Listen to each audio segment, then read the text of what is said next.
Dans le cadre du mois sans tabac, les allées du marché La Cour ont été l'occasion samedi dernier de faire de la sensibilisation grand public contre les dangers du tabagisme. Le relais d'insertion sous l'égide du CCAS était à l'initiative de cette opération qui a permis d'interpeller vraiment les consciences au cœur des étages. D'autant qu'il faut se rappeler que le tabac tue chaque année 600 réunionnais. Le service temps libre de Sant'Ado, depuis le début de l'année, ils travaillent sur les addictions. On a déjà les sensibilisés sur le mois sans tabac, sur la cigarette.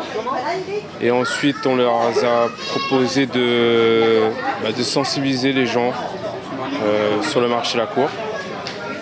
L'intérêt, c'est de toucher le maximum de gens sur le thème. C'est une bonne initiative parce qu'on sait que le tabac fait beaucoup de dégâts. C'est plus de 60 000 morts du cancer du poumon. Donc c'est vraiment bien de sensibiliser les gens à reprendre sa santé en main.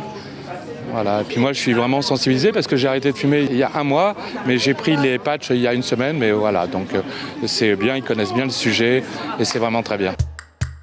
Dimanche, dans la fraîcheur des Hauts des Avirons, alors qu'avait lieu le marché La Cour du Tevlav, c'est non loin de là que la plaque de la nouvelle dénomination de la rue du Kiosque a été dévoilée officiellement. Cette rue est désormais la rue de la biodiversité. La municipalité veut ainsi faire de cet axe fort de sa politique environnementale une réalité désormais inscrite en toutes lettres. Josie, bonjour. La municipalité a fait le choix de rebaptiser la rue du Kiosque rue de la biodiversité. Vous habitez pas trop loin, vous êtes habitante du Tevlav.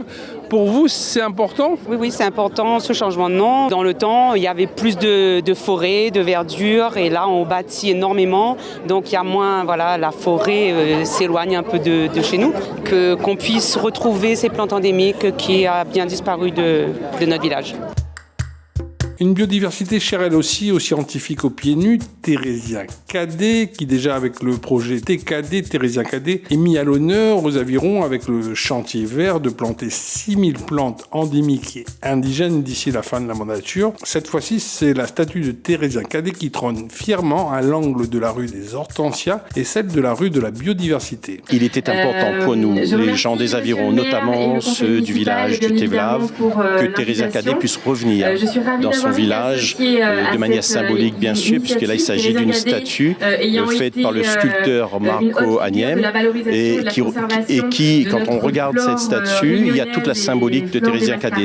Avant tout, c'était un homme humble, un scientifique aux pieds nus, puisque là il est représenté donc pieds nus, et qui va sur un rocher, qui arpente un rocher pour observer une des plantes endémiques les plus rares de l'île, c'est-à-dire le bois blanc.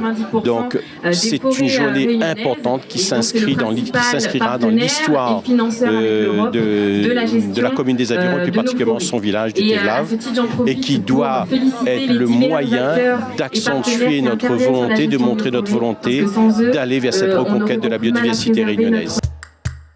Lundi, rendez-vous a été donné en salle de conseil municipal aux raideurs licenciés des clubs avironnais qui ont participé aux différentes courses de la 30e édition du Grand Raid. Les autres coureurs non licenciés, au regard de leur nombre plus important, seront également reçus prochainement pour être félicités de leur performance sportive sur les sentiers de la Réunion. Tu as fini 141e femme, ce qui est quand même très honorable, avec 41 heures d'épreuve. Mais de cette souffrance, tu en retires quoi ? La solidarité de l'équipe de la Team Choca. Parce qu'en fait, c'est comme si... j'étais dans ma course, mais c'était comme si on faisait une sortie avec la team, parce qu'on était à 6 quand même. Donc, au début, on était à 3. Avec deux bras, on a 2 copains qui nous ont rejoints, Gertrude et Gérard. J'étais mal, donc on a continué, on a fait la Dodane. On a fait la descente de Cala, arrivé à la possession. Gros doute, j'ai commencé à pleurer. Parce que je ne pouvais pas finir. Quand tu nous parles de ces sentiers, tu nous fais rêver. Mais est-ce qu'on a le temps, dans l'épreuve physique, de regarder la beauté de la Réunion ? Ah oui, on fait ça pour ça. Moi, j'adore ma fat. Donc quand j'arrive à ma fat, on oublie. Donc on sait pourquoi on vient ici, quoi.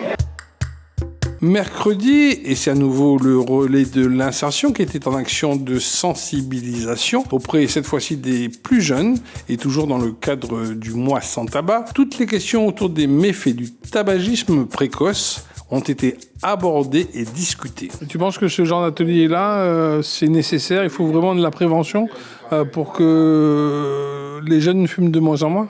Bah oui, absolument. On fait de la prévention au collège, ça suffit pas. On fait de la prévention au lycée, ça suffit pas. Donc il faudra faire de la prévention tout le temps, je pense. Et si tu avais un slogan pour dire aux jeunes de plus fumer, ce serait lequel? Ce serait fumer-tu.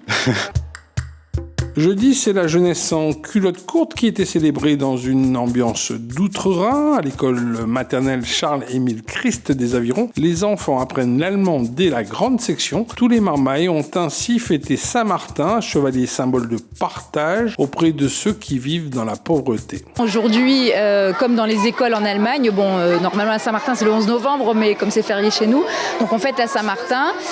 Saint-Martin, c'est un chevalier qui donc a sauvé du froid donc un pauvre mendiant en hiver dans la ville de Tours il y a très longtemps, et donc c'est devenu une tradition dans les écoles en Allemagne.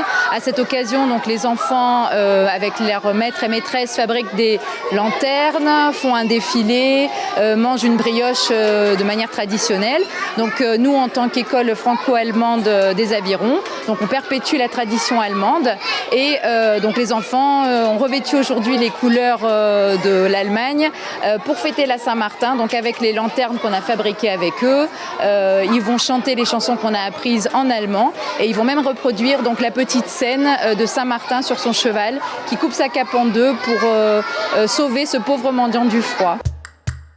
Et les traditionnelles idées de sortie pour ce week-end dans le sillage de l'ouverture du Sentier Femmes en mai dernier. Samedi, des ateliers de médiation via un quiz musical, Sylvie Souvient, sont au programme. Un spectacle se jouera aussi ce dimanche 13 novembre à 13h au restaurant Le Chalet du Tevlav. Le spectacle est gratuit et ouvert à tous. Et pour ceux qui aiment le ballon rond, l'Olympique Club des Avirons clôturera sa saison en Pro D2 Poule A avec la réception de l'ASE Grande Montée. L'occasion pour les Avironnais de finir sur une note positive après leur victoire aussi à domicile le dimanche 6 novembre dernier contre les joueurs de l'AFC Altela par 2-0.